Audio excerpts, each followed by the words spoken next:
Welcome to Sandhya's kitchen. எங்கே இருக்குன்னு பார்க்குறீங்களா? எங்கள் ஊரில் தாங்க இருக்க. இயற்கை எழில் கொஞ்சம் எங்கள் ஊர் புதுப்பட்டு கிராமம். ரொம்ப அழகாக இருக்கும். பாருங்கள், லொக்கேஷன்லாம் எவ்வளோ அழகாக இருக்கும். ஒரு மினி ஊட்டி கொடைக்கானல் மாதிரி இருக்குல்ல. என்னங்க கொஞ்சம் ஓவராக சொல்கிறேன்னு நினைக்கிறீங்களா?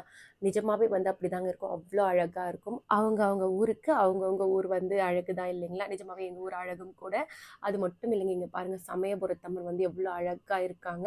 இன்றைக்கி ஒரு ஃபங்க்ஷனுக்காக தாங்க இங்கே வந்திருந்தோம். ஒரே அட்டகாசம் தான், தம்பி தங்கச்சிங்க எல்லாருமே. இங்கே வரும்போதே பார்த்தீங்கன்னா ஒரு மாதிரி மனசு ரொம்ப கஷ்டமாக இருந்தது. அப்பாவுடைய கடையெல்லாம் தாண்டி உள்ளே வந்த உடனே அந்த மைண்ட் அப்படியே ஒரு மாதிரி ஆயிடுச்சு. வீட்டாண்ட போயிட்டு அப்பாவுக்கு விளக்கெல்லாம் ஏற்றிட்டு இங்கே வந்தேன். இங்கே எல்லாரையும் பார்த்ததுக்கப்புறம் தான் கொஞ்சம் ரிலாக்ஸ் ஆகிடுச்சு. உடனே தம்பி தங்கச்சிங்க எல்லாருமே பார்த்தீங்கன்னா, வாக்கா நம்ம வீடியோ எடுக்கலாம், நம்ம அப்படி இப்படின்னு பேசி கொஞ்சம் ரிலாக்ஸ் பண்ணாங்க.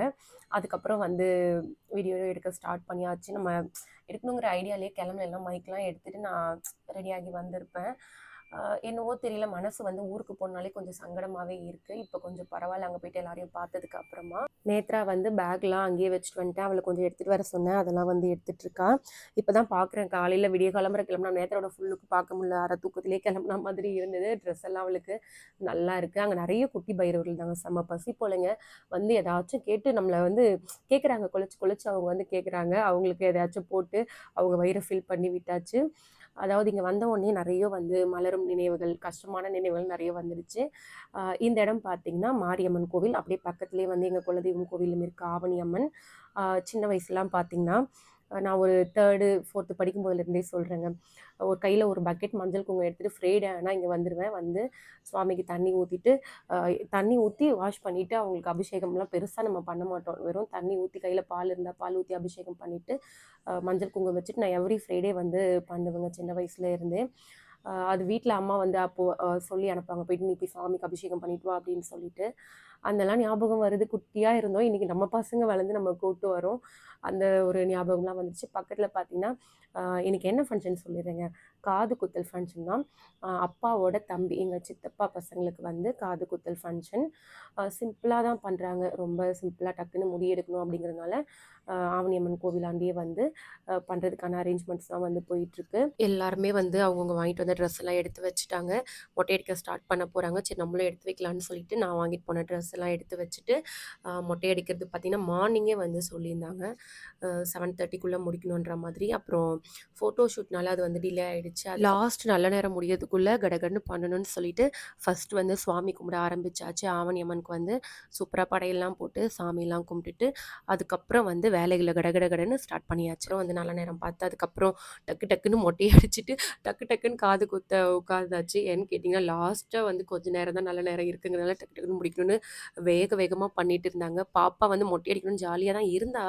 அப்புறம் திடீர்னு மொட்டை அடிக்க கூப்பிட்ட உடனே அழ வந்துடுச்சு அவளுக்கு. எனக்கு பயமாக இருக்குது, வலிக்கும் அப்படிலாம் சொல்லி அழ ஆரம்பிச்சிட்டா. அப்புறம் அடிக்க ஸ்டார்ட் பண்ணதுக்கப்புறம் அப்படியே அமைதியாக உட்காந்துட்டு இருந்தா. ஆனால் தம்பி அவளுக்கு அடிக்கிறத பார்த்துட்டு அவன் முகத்தில் கண்ணு கலங்குது. ஆனால் தண்ணீர் வெளியில் வராமல் காப்பாற்றிட்டு இருந்தான். உள்ளே அவ்வளோ பயம் தெரியுது. ஆனால் வெளியில் காமிச்சிக்கவே இல்லை. பாப்பா பார்த்தீங்கன்னா, அவனையும் கூப்பிட்டு உட்கார வைங்க, அவனுக்கும் அடிங்க அப்படின்னு சொல்ல ஆரம்பிச்சிட்டா. அவனை கூப்பிட்டு பக்கத்தில் நிற்க வச்சதுக்கப்புறம் தான் கம்முன்னு இருந்தான். இவன் அவ கொடுக்குற ரியாக்ஷனே வாட்ச் பண்ணிட்டு இருந்தான். எல்லாரும் வேற நீ கெத்துடா, அழக்கூடாதுன்னு சொன்னதும் அந்த வார்த்தையை மனசில் உள்வாங்கி வச்சுக்கிட்டாங்க. கடைசி வரைக்கும் அழவே இல்லை.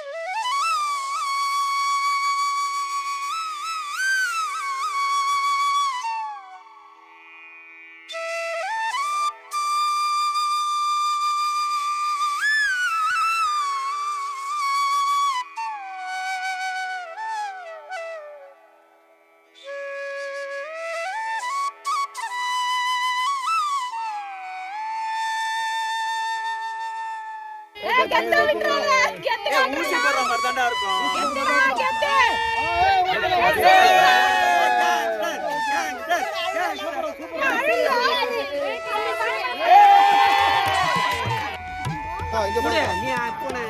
வணக்கம் சொல்லு.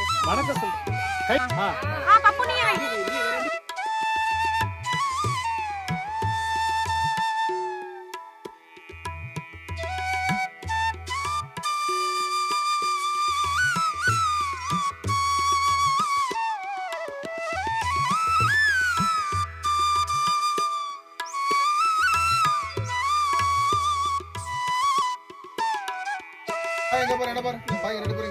இங்க பாரு, ரெடி ரெடி.